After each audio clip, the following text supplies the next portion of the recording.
ونعوذ بالله من شرور أنفسنا ومن سيئات أعمالنا من يهده الله فلا مضل له ومن يضلله فلا هادي له ونشهد أن لا إله إلا الله وحده لا شريك له ونشهد أن سيدنا ومولانا محمدا عبده ورسوله الذي أرسل بالحق بشيرا ونذيرا وداعيا إلى الله بإذنه وسراجا منيرا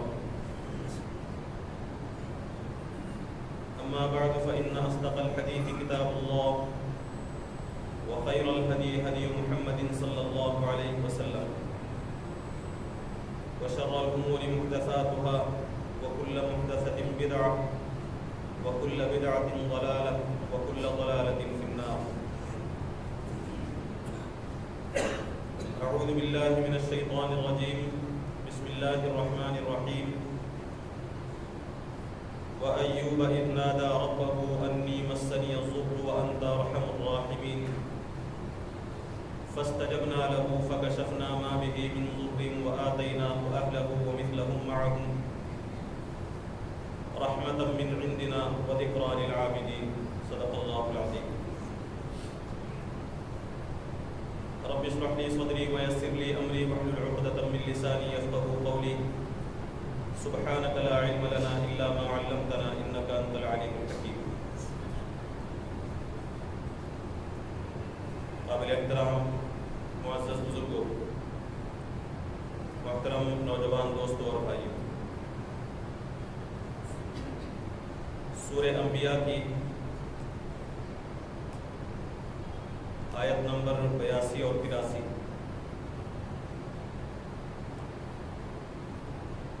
82 اور 83 میں نے آپ کے سامنے تلاوت کی ہے، جس میں اللہ تبارک و تعالی نے مختصر طور پر اپنے ایک محبوب بندے حضرت ایوب علیہ السلام کا تذکرہ فرمایا ہے۔ قرآن مجید میں سورہ انبیاء کے علاوہ سورہ صاد میں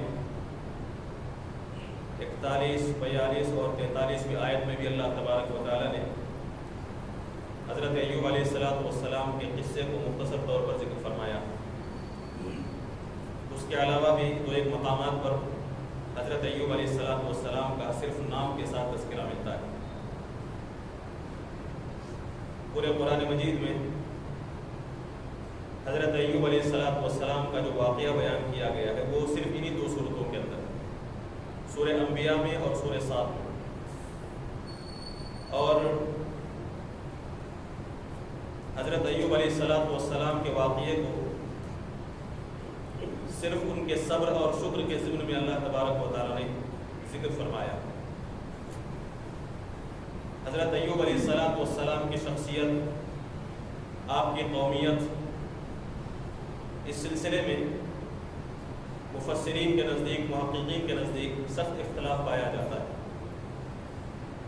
بعض محققین یہ فرماتے ہیں کہ حضرت ایوب علیہ السلام عرب کے رہنے والے تھے، عربی النسل تھے۔ بعض کہتے ہیں کہ وہ مصری تھے، اور بعض مفسرین نے قرآن مجید کی آیات سے یہ مفہوم نکالا ہے کہ حضرت ایوب علیہ السلام اسرائیلی نبی تھے۔ بہرحال ان کے اسرائیلی یا مصری یا عربی ہونے میں سخت اختلاف پایا جاتا ہے۔ اسی طرح ان کے زمانے کے سلسلے میں بعض محققین کا یہ کہنا ہے کہ حضرت ایوب علیہ السلام کا زمانہ حضرت عیسیٰ علیہ السلام سے 1000 سال پہلے ہے۔ بعض محققین یہ کہتے ہیں کہ ان کا زمانہ تقریباً 1400 سال پہلے، 1400 سال پہلے۔ اور تحقیق سے یہ بات وہ بیان کرتے ہیں کہ حضرت اسحاق علیہ السلام کے جو فرزند تھے، یعقوب علیہ السلام، ان کے بڑے بھائی جن کا نام عیسو یا عیس تھا، ان کی نسل میں سے حضرت ایوب علیہ السلام۔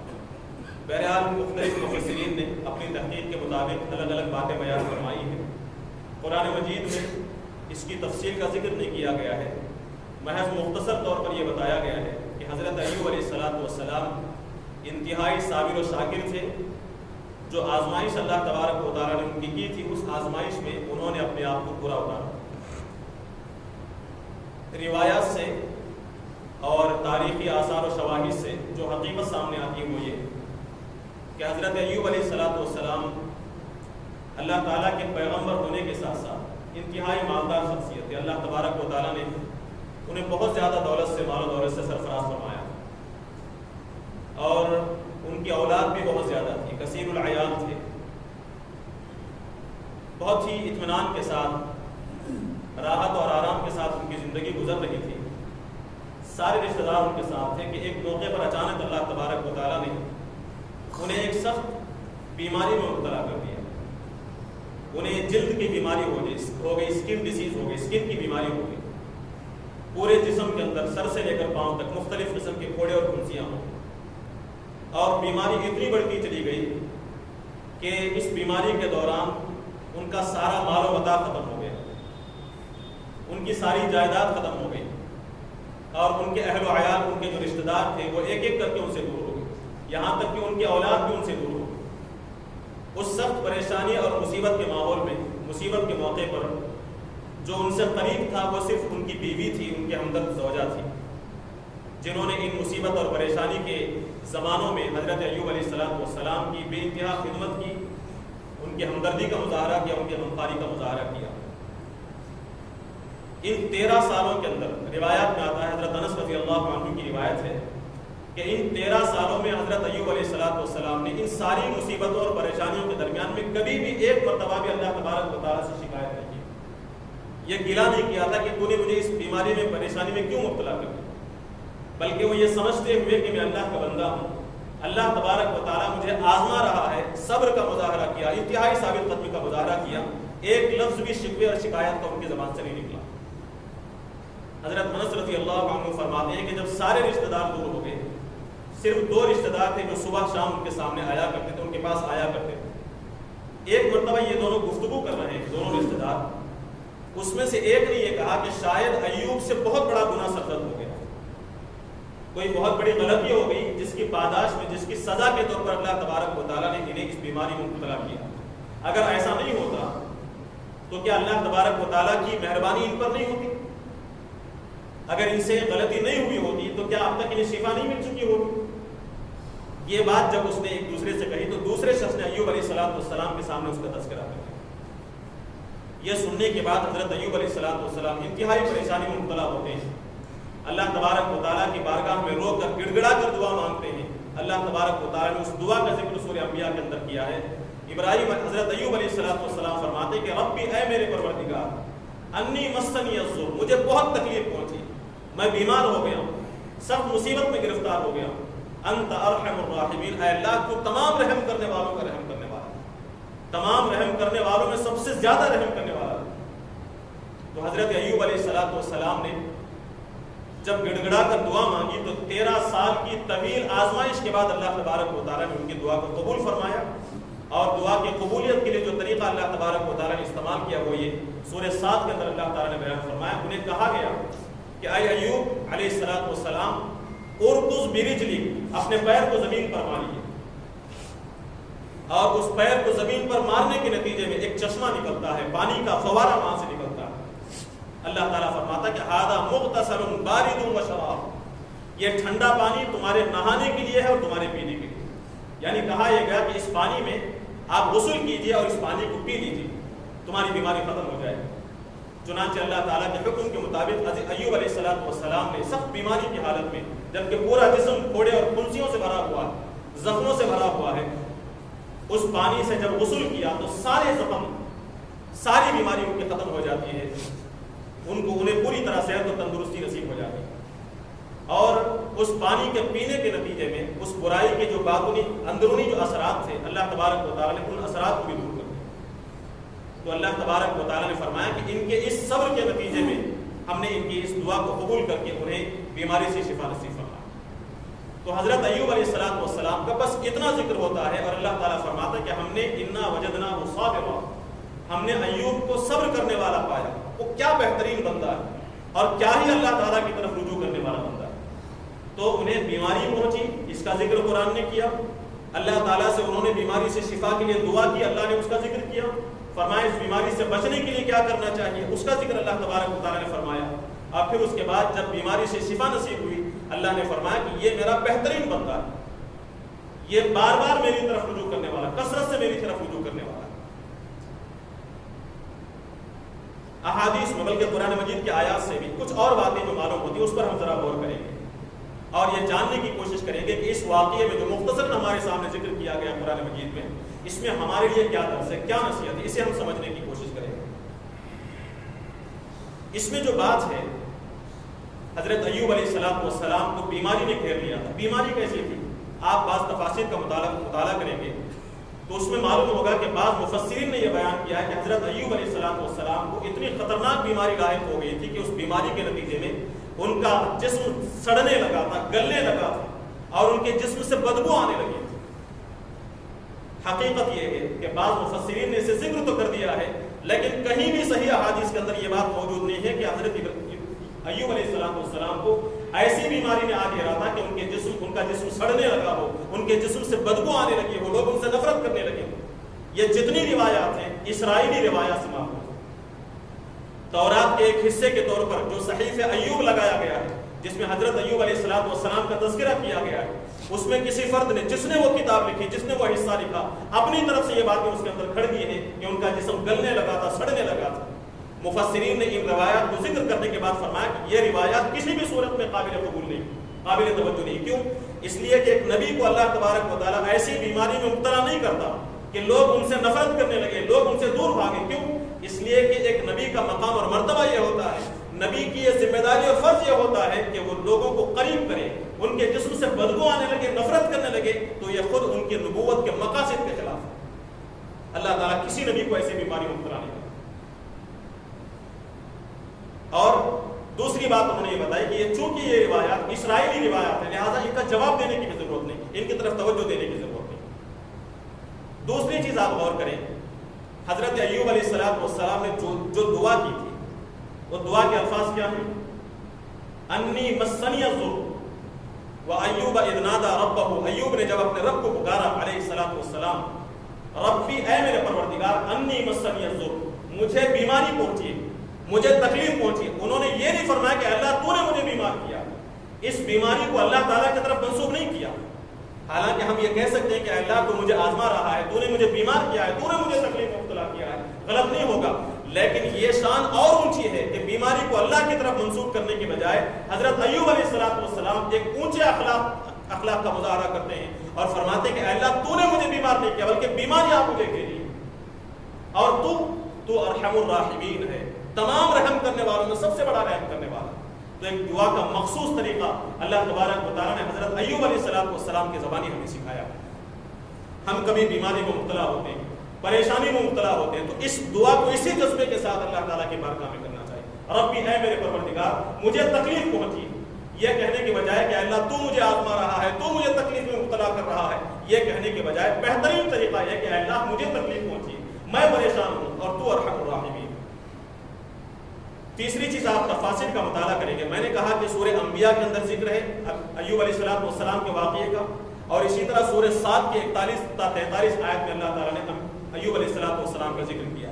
ان دونوں مقامات میں آپ غور کریں. سورہ انبیاء میں کہا گیا ہے، ایوب علیہ السلام فرماتے ہیں کہ ربی انی مسنی الضر، مجھے تکلیف پہنچی.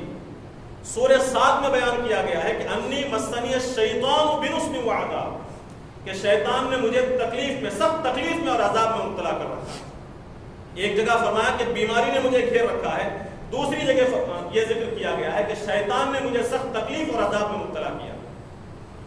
بعض مفسرین نے اس آیت کی تشریح کرتے ہوئے فرمایا ہے کہ اللہ تبارک و تعالیٰ نے شیطان کو یہ اختیار دیا تھا، اس موقع پر شیطان کو یہ قابو دے دیا تھا، یہ قوت دے دی تھی کہ حضرت ایوب علیہ السلام کے مال میں، حضرت ایوب علیہ السلام کے اہل و عیال میں، حضرت ایوب علیہ السلام کے جسم و جان میں وہ کچھ بھی کر سکتا ہے. یعنی یہ اختیار دے دیا کہ وہ ان کے جسم و جان کو عذاب میں، آزمائش میں مبتلا کر دے. بعض مفسرین نے بیان کیا. کیوں؟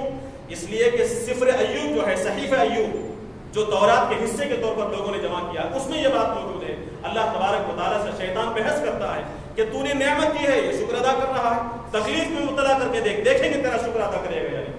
تو اللہ نے فرمایا کہ جا، وہ آزمانا چاہتا ہے میرے بندے کو، جا آزما۔ اللہ نے اہل و عیال پر اسے غلبہ دیا، ان کے مال پر غلبہ دیا، ان کے جسم پر غلبہ دیا۔ اس روایت کے سہارے بعد مفسرین نے کہا کہ شیطان نے انہیں عذاب میں اور بیماری میں مبتلا کیا۔ یہ بات جو کہی جاتی ہے یہ قرآن مجید کے سراسر خلاف ہے۔ اللہ تبارک و تعالیٰ نے شیطان کو کبھی یہ غلبہ، یہ اختیار نہیں دیا ہے کہ وہ زبردستی انسانوں کو، اہل ایمان کو، فرما برداروں کو بیمار کر دے۔ قرآن مجید کی روح سے، قرآن مجید کی روشنی میں شیطان کو اللہ تعالیٰ نے صرف یہ اختیار کیا ہے کہ وہ انسانوں کے دل و دماغ کے اندر وسوسہ ڈال سکے، غلط راہ کی طرف رہنمائی کر سکے، زبردستی انہیں بیماری میں مبتلا کر دینا، عذاب میں مبتلا کر دینا اور اللہ کی نافرمانی پر مجبور کر دینا، یہ اختیار اللہ تعالیٰ نے شیطان کو نہیں دیا۔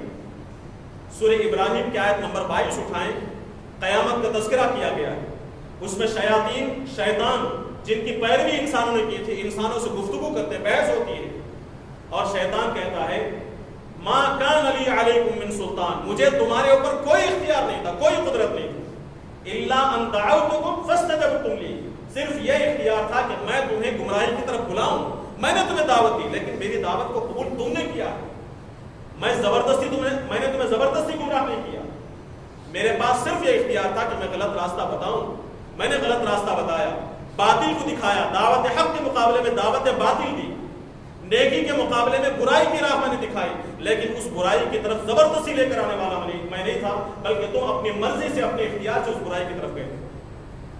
اس لیے وہ کہتا ہے کہ فلا تلومونی، تم مجھے ملامت نہ کرو، ولوموا انفسکم، اپنے آپ کو ملامت کرو، اپنے آپ کو تم کوسو، اپنے آپ کو لعنت کرو، مجھے ملامت نہ کرو، اس لیے کہ گمراہی کی طرف آنے والے تم خود تھے۔ گویا کہ یہ آیت بتاتی ہے کہ اللہ تبارک و تعالیٰ نے شیطان کو یہ اختیار نہیں دیا ہے کہ زبردستی کسی کے جان و مال کو تکلیف میں، عذاب میں مبتلا کر کے وہ اللہ تعالیٰ کی نافرمانی پر مجبور کر دے۔ اب پھر اس آیت کا کیا مطلب ہوا؟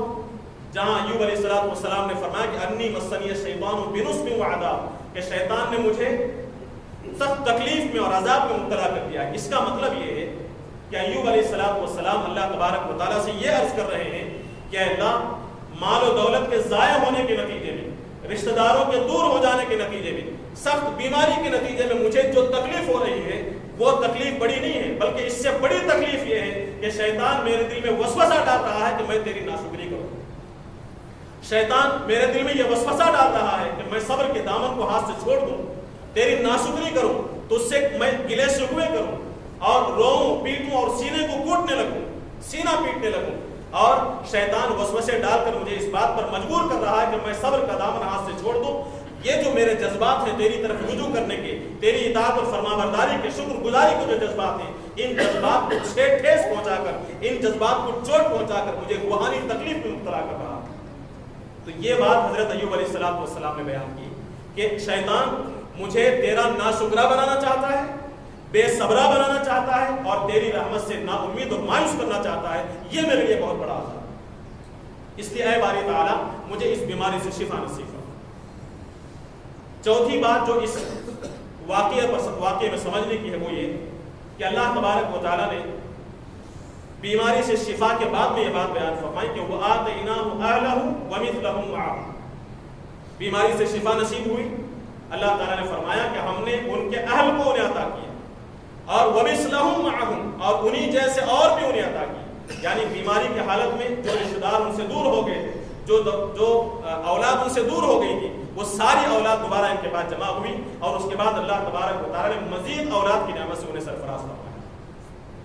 پانچویں بات جو اس کے اندر غور کرنے کی ہے وہ یہ کہ قرآن مجید میں اللہ تبارک و تعالیٰ نے اسی واقعے کے ضمن میں یہ بات بھی بیان فرمائی ہے کہ خُذْ بِيَدِكَ ضِغْثًا فَاضْرِبْ بِهِ وَلَا تَحْنَثْ۔ کیا مطلب ہے اس کا؟ اللہ تعالیٰ فرماتا ہے کہ اے ایوب، آپ 100 تنکوں کو جمع کیجئے۔ ہم کہتے ہیں نا جھاڑو کے گاڑی جسے کہتے ہیں، تنکی، ایسے 100 تنکے جمع کیجئے، فَاضْرِبْ بِهِ، اور اس سے ماریے، وَلَا تَحْنَثْ، اور قسم توڑنے والے نہ بنیے۔ یہ ذکر ہے قرآن مجید کے اندر، اس کی تفصیل کہیں بھی قرآن مجید میں بیان نہیں ہے۔ احادیث میں اس کی تفصیل کا ذکر ملتا ہے، تفصیلات ملتی ہے، وہ یہ کہ جس وقت سارے رشتہ دار دور ہو گئے، صرف آپ کی رفیق حیات آپ کی زوجہ فرما بردار زوجہ حضرت ایوب علیہ السلام کی خدمت کر رہی ہے. اس خدمت کے دوران ایک لمبے عرصے سے جب بیماری ختم نہیں ہو رہی ہے تو ایک موقع پر ان کی بیوی ایک طرح سے بے چین ہو جاتی ہے, پریشان ہو جاتی ہے, اور ان کی زبان سے ایک ایسا جملہ نکل جاتا ہے جس سے اللہ تبارک و تعالیٰ کے بارگاہ میں شکوے کا پہلو نکلتا ہے, شکایت کا پہلو نکلتا ہے. گویا کہ ایک طرح سے شکوہ ان کی زبان سے نکلا, بے صبری کا مظاہرہ انہوں نے کیا. تو حضرت ایوب علیہ السلام سخت ناراض ہوتے ہیں اور غصے کا اظہار کرتے ہوئے اس وقت قسم کھاتے ہیں کہ میں اپنی بیوی کو 100 کوڑے لگاؤں. 100 کوڑے لگانے کی قسم حضرت ایوب علیہ السلام نے کھائی. اب بیماری سے شفا ملنے کے بعد اب ایک طرح سے پریشانی میں مبتلا ہوتے ہیں. قسم کو پورا کرنے کا وقت آتا ہے, اور اسلام کی ہدایت یہ ہے کہ جب کسی نے قسم کھائی تو اس قسم کو پورا کرنا ضروری ہے. اگر کسی غلط بات کی قسم کھائی ہے تو اس قسم کو پورا نہیں کیا جائے گا, قسم کو توڑا جائے گا, کفارہ ادا کیا جائے گا. لیکن گناہ کی قسم نہیں کھائی ہے تو پھر اسلامی تعلیم یہ ہے کہ اس قسم کو پورا کرنا لازمی ہے. قسم کو پورا کرنے کا وقت آ رہا ہے. ایک طرف ان کی فرما بردار بیوی شریک حیات مسائب اور پریشانی کی جو غمگسار ہیں, جنہوں نے حسن خدمت کا اعلیٰ نمونہ پیش کیا تھا کہ جس کا کوئی بدل نہیں دیا جا سکتا, ایسی بیوی ایک طرف موجود ہے, اور دوسری طرف اللہ تعالیٰ کی بارگاہ میں کھائی ہوئی قسم موجود ہے. اس قسم کو پورا کرنا ضروری ہے. ایک مخمسے میں, ایک پریشانی میں مبتلا ہو گئے حضرت ایوب علیہ السلام. اللہ تبارک و تعالیٰ نے ان کی زوجہ کی, ان کی بیوی کی خدمت کا, ان کی غمگساری کا, ان کی ہمدردی کا یہ صلہ دیا اللہ تبارک و تعالیٰ نے کہ انہیں ایک ہیلا بتایا, ایک طریقہ بتایا اس قسم کو پورا کرنے کا. کیا قسم تھی؟ 100 کوڑے ماروں گا. اللہ نے فرمایا اس کے بدلے میں آپ ایسا کیجئے, 100 تنکے لیجئے, اسے جمائیے اور ایک مٹھی میں پکڑ کر ایک مرتبہ مار دیجئے, آپ کی قسم پوری ہو جائے. تو گویا کہ اللہ تبارک و تعالیٰ نے اس فرما بردار بیوی کی فرما برداری کا یہ صلہ دیا کہ ان کی قسم بھی پوری ہو گئی اور وہ کوڑے کی سزا سے بھی بچ گئی. آگے ایک اور بات آپ سے میں عرض کروں. بخاری شریف کے اندر ایک روایت یہ موجود ہے, صحیح حدیث یہ موجود ہے کہ جس وقت بیماری سے شفا کے لیے حضرت ایوب علیہ السلام غسل کر رہے ہیں, اس غسل کے دوران اللہ تبارک و تعالیٰ نے آسمان سے سونے کی ٹڈیاں برسائی. بخاری کی روایت, سونے کی جب ٹڈیاں برسائی, چھوٹے چھوٹے پرندے, وہ جب برس رہے تھے تو حضرت ایوب علیہ السلام کے بارے میں آتا ہے کہ وہ مٹھیاں بھر بھر کر اسے اپنے کپڑے میں سمیٹنے لگے. اللہ تبارک و تعالیٰ نے پوچھا کہ ایوب یہ کیا ہے؟ کیا میں نے تمہیں مال و دولت دے کر, کثرت سے مال دے کر بے نیاز نہیں کر دیا تھا؟ پھر کیا وجہ ہے کہ ان سونے کی ٹڈیوں کو آپ جمع کر رہے ہیں؟ حضرت ایوب علیہ السلام نے فرمایا کہ لا غنی عن برکتی, اے باری تعالیٰ یہ بات صحیح ہے, تو نے مجھے بے نیاز کیا تھا, لیکن یہ تیری برکتیں ہیں, ان برکتوں سے کون بے پرواہ ہو سکتا؟ تیری برکت سے, تیری نعمت سے کون بے نیاز ہو سکتا؟ یہ بات جو بیان کی, ایسا نہیں ہونا چاہیے کہ قرآن اور حدیث کی آیات سے اور احادیث سے اپنے مطلب کی کوئی بات نکالی جائے. اس کا مطلب یہ نہیں کہ آپ خوب مال سمیٹنے کی اجازت مل گئی, ایوب علیہ السلام سمیٹے تو ہم کیوں نہ سمیٹیں, خوب مال سمیٹا جائے, خوب مال جمع کیا جائے, یہ بات اس سے نہیں نکلتی. یاد رکھیں یہ ایوب علیہ السلام اللہ کے نبی ہیں. انہوں نے ان ٹڈیوں کو, ان سونے کے پرندوں کو اللہ تعالیٰ کی نعمت اور برکت سمجھ کر سمیٹا ہے, اور جس نبی نے اسے برکت سمجھ کر اسے جمع کیا وہ نبی اس مال کے, اس سونے کے حقوق کو بھی جانتے تھے. اس مال کا حق کیا ہے, کیسے مال حاصل کیا جائے, کہاں مال صرف کیا جائے. اس سے جو بات ثابت ہوتی ہے, قرآن کی تعلیمات سے, اسلام کی تعلیم سے جو بات ثابت ہوتی ہے وہ یہ کہ اللہ تبارک و تعالیٰ کی جانب سے ملنے والے مال اور دولت کو اللہ تعالیٰ کی نعمت اور برکت سمجھ کر جتنا چاہے آپ سمیٹ سکتے ہیں, لیکن شرط یہ ہے کہ اس مال کے حق کو پہچاننے کی کوشش کی جائے, اس مال کا حق ادا کیا جائے. مال حاصل کرنے کے پیچھے اتنا مصروف نہ ہو جائیں کہ اللہ تعالیٰ کے حقوق سے غافل ہو جائیں, مال کے حص میں اتنا مشغول نہ ہو جائیں کہ اللہ تعالیٰ کے فرائض سے, اللہ تعالیٰ کی عبادت سے غافل ہو جائیں, دین کے تقاضوں سے غافل ہو جائیں. ایسا مال حاصل کرنا ناجائز ہے. اور اتنا مال کے پیچھے ہم لگ جائیں, اتنا دین کے پیچھے لگ جائیں کہ اللہ تبارک و تعالیٰ کے حقوق, اللہ تعالیٰ کے فرائض, دین کے تقاضے یہ سب سیکنڈری ہو جائیں, ثانوی درجے کے ہو جائیں, اور مال کا حاصل کرنا مقصود اصلی ہو جائے, یہ ناجائز ہے.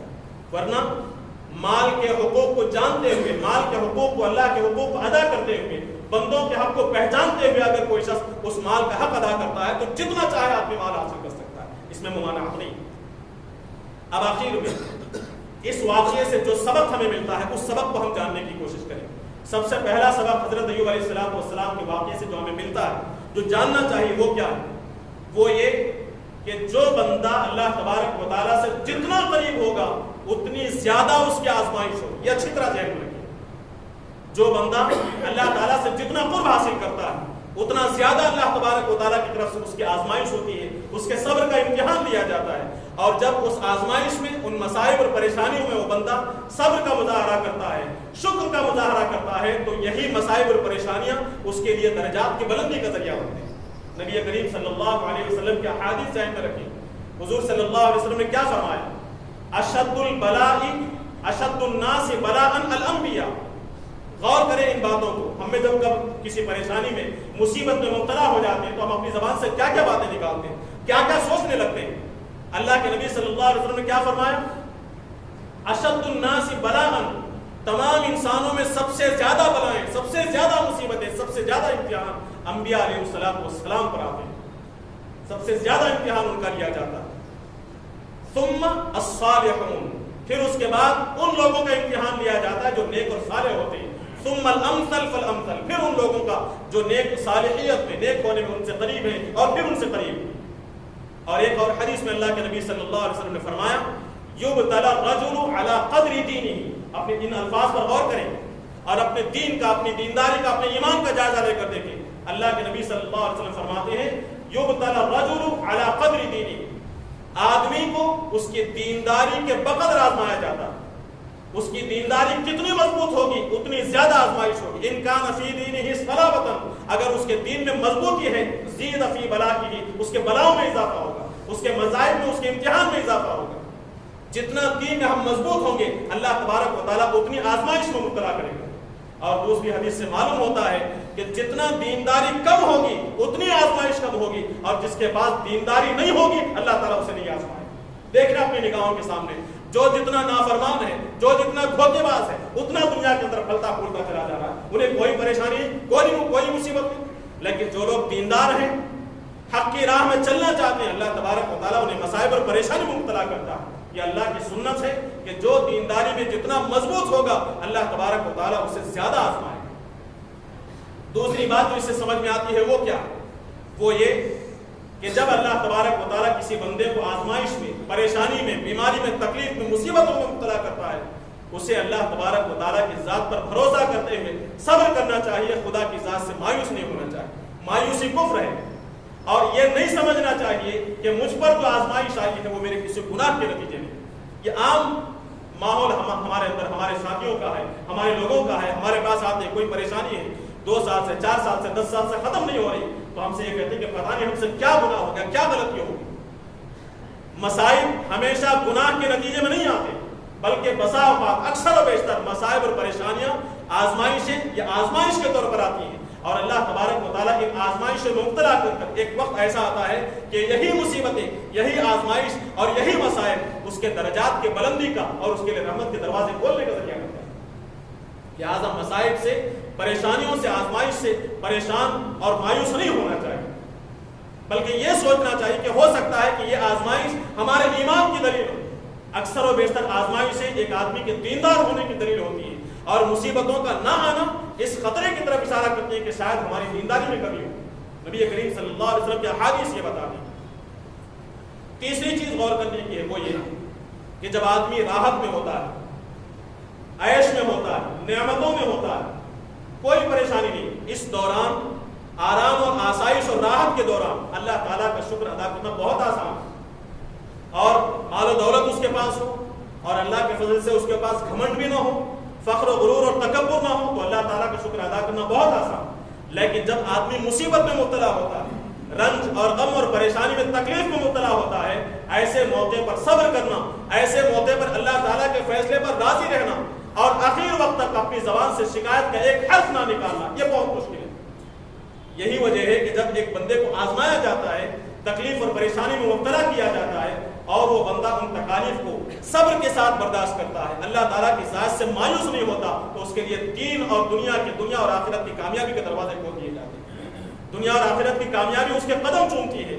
حضرت ایوب علیہ السلام کے واقعے سے یہی سبق ملتا ہے کہ 13 سال کی اس آزمائش میں انہوں نے صبر کا مظاہرہ کیا، یہ تک نہیں کہا کہ اللہ بیماری تو نے دی ہے، صبر کا مظاہرہ کیا۔ اللہ تعالیٰ انہیں اواب کا سرٹیفکیٹ دیتا ہے کہ سب سے زیادہ رجوع کرنے والا بندہ ہے، یہ بہترین بندہ ہے، نعم العبد، اور یہ صبر کرنے والا بندہ، انا وجدناہ صابرا، اللہ فرماتا ہے کہ ہم نے ان سے صابر پایا، ہم جانتے ہیں کہ یہ صابر ہے، ایسا مقام اللہ تبارک و تعالیٰ عطا فرماتا ہے۔ چوتھی چیز جو اس واقعے سے ہمیں سمجھنے کی ملتی ہے وہ یہ کہ زوجین کے درمیان، شوہر اور بیوی کے درمیان میں جو محبت ہے، خدمت ہے، غم گساری اور ہمدردی کا جو جذبہ ہے، اللہ تبارک و تعالیٰ کو بہت محبوب ہے۔ شوہر بیوی کا آپس میں ایک دوسرے سے محبت کرنا، خصوصیت کے ساتھ عورت کا اپنے شوہر کی خدمت کرنا اللہ تبارک و تعالیٰ کو بے انتہا محبوب ہے۔ اور ایک حدیث قدسی میں آتا ہے کہ اللہ تبارک و تعالیٰ نے فرمایا کہ شیطانی وسوسوں میں سب سے برا وسوسہ، سب سے خراب وسوسہ یہ ہے کہ آدمی، ایک شیطان زوجین کے درمیان، ان کے دلوں کے درمیان میں ایک دوسرے کے خلاف بدگمانی کے بیج بوتا ہے، بغض اور عداوت کے بیج بوتا ہے، اور کسی نہ کسی طرح اس رشتے کو ختم کرنے کی کوشش کرتا ہے۔ یہ سب سے برا وسوسہ ہے شیطان کا۔ اور اللہ کے نبی صلی اللہ علیہ وسلم نے اس عورت کے لیے جنت کی خوشخبری سنائی ہے جو عورت اپنے شوہر کی خدمت کرتی ہے، اپنے شوہر کی اطاعت گزار ہوتی ہے، اپنے شوہر کی وفادار اور فرما بردار ہوتی ہے، اور خاص کر ایسے حالات میں جب شوہر پریشانی میں مبتلا ہو، مسائل اور مشکلات اور بیماری میں مبتلا ہو، سارے رشتہ دار اسے چھوڑ کر چلے جائیں، اس وقت اس بیوی کا اپنے شوہر کے ساتھ رہنا، اس کی ہمدردی کرنا، غم گساری کرنا، ایسے موقع پر اس عورت کا جو مقام اور مرتبہ ہے انتہائی اونچا ہو جاتا ہے۔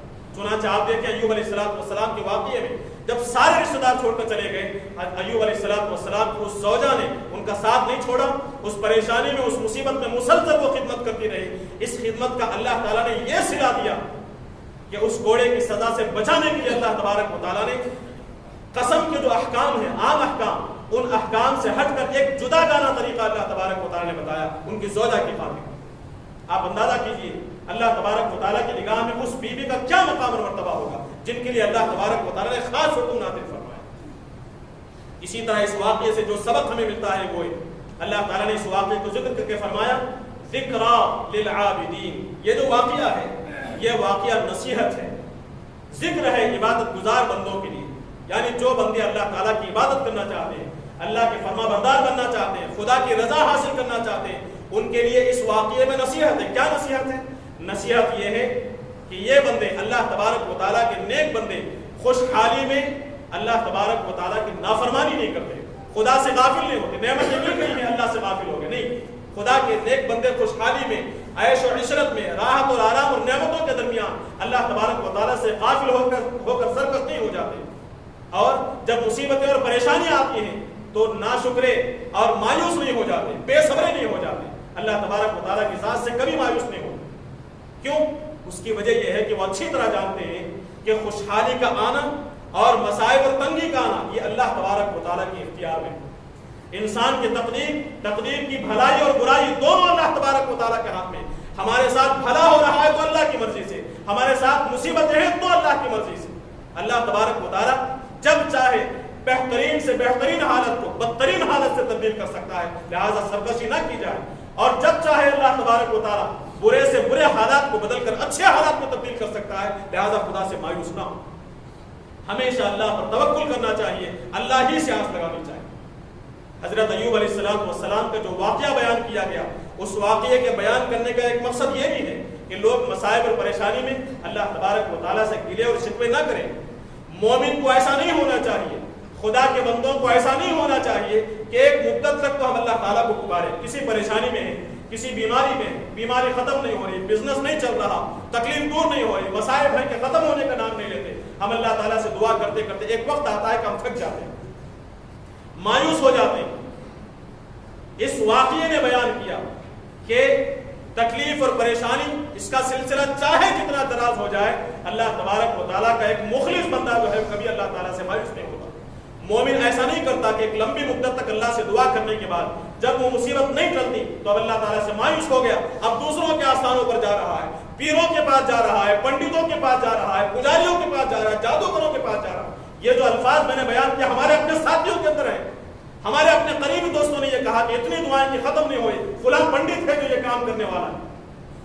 اہل ایمان کے اس کے ایمان کے خلاف ہے یہ چیز، یا پھر کسی ایسے عامل کے پاس جو دنیا بھر کو دھوکہ دینے والا ہو، ایسے عاملوں کے پاس پہنچتے۔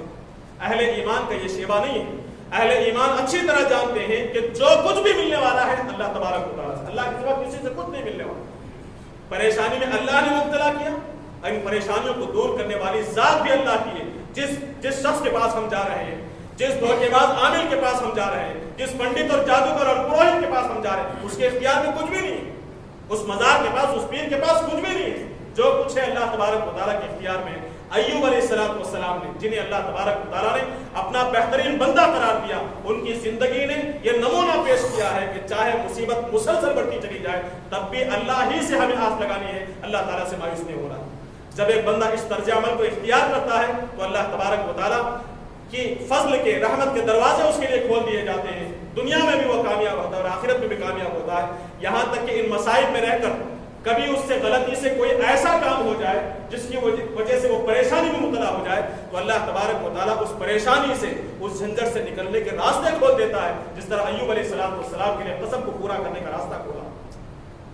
آخری بات آپ سے عرض کرنی وہ یہ کہ اسلامی تعلیمات یہ بتاتی ہیں کہ مصیبت میں صبر کرنا اور نعمتوں میں شکر کرنا، صبر اور شکر، یہ اللہ تبارک و تعالیٰ کی دو ایسی عظیم نعمتیں ہیں کہ جس بندے کو یہ نعمتیں مل گئیں وہ دنیا اور آخرت میں کبھی ناکام و نامراد نہیں۔ مصیبت میں صبر کرنے کی نعمت، نعمتوں میں شکر کرنے کی نعمت جس بندے کو حاصل ہو گئی، اللہ تبارک و تعالیٰ کی رحمت اور خوشنودی ہمیشہ اس کے شامل حال رہے گی، دنیا میں کبھی وہ ناکام و نامراد نہیں ہوگا۔ اسی لیے قرآن مجید نے کیا فرمایا؟ لَإِن شَكَرْتُمْ، اگر تم شکر گزار بنو گے، لَأَزِيدَنَّكُمْ، میں تمہارے لیے اپنی نعمتوں میں اور اضافہ کروں گا۔ نعمتوں کے شکر گزار بنو۔ شکر گزاری صرف ہذا من فضل ربی لکھنے سے نہیں آتی، زبان سے بھی اللہ تعالیٰ کا شکر ادا کیا جائے، دل سے بھی اس بات کا یقین کیا جائے کہ میری اپنی مرضی، اپنے اختیار، اپنی طاقت کے بغیر اللہ تبارک و تعالیٰ نے ان نعمتوں سے مجھے سرفراز کیا ہے۔ اور شکر گزاری کا مطلب یہ ہے کہ جو نعمت جس مقصد کے لیے دی گئی ہے اس نعمت کو اس مقصد کے لیے استعمال کیا جائے، یہ ہے شکر گزاری۔ اسی لیے فرمایا اس طرح اگر تم شکر گزاری اختیار کرو گے، لَأَزِيدَنَّكُمْ، میں اپنی نعمتوں میں مزید اضافہ کروں گا۔ اور صبر کرنے والوں کے بارے میں فرمایا بشر الصابرین، اے نبی صلی اللہ علیہ وسلم صبر کرنے والوں کو خوشخبری دیجیے۔ کون صبر کرنے والے؟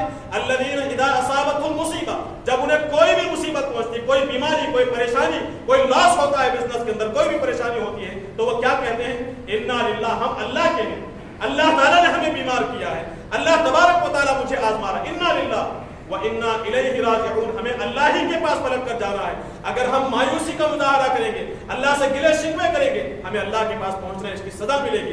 اگر ہم صبر کا مظاہرہ کریں گے، برداشت کریں گے، اللہ سے آس لگائیں گے، تب بھی ہم اللہ کے پاس جائیں گے اور بہترین اجر پانے والے ہیں۔ وَبَشِّرِ الصَّابِرِينَ الَّذِينَ إِذَا أَصَابَتْهُمْ مُصِيبَةٌ قَالُوا إِنَّا لِلَّهِ وَإِنَّا إِلَيْهِ رَاجِعُونَ، وہ کہتے ہیں کہ ہم اللہ ہی کے ہیں، اللہ ہی کی طرف پلٹ کر جانے والے ہیں۔ حضور صلی اللہ علیہ وسلم نے فرمایا مومن کا معاملہ تو بڑا ہی عجیب ہے، عجبا لامر المؤمن، مومن کا بڑا عجیب معاملہ ہے۔ ان الامر کلہ خیر، اس کے سارے معاملات خیر کے ہیں۔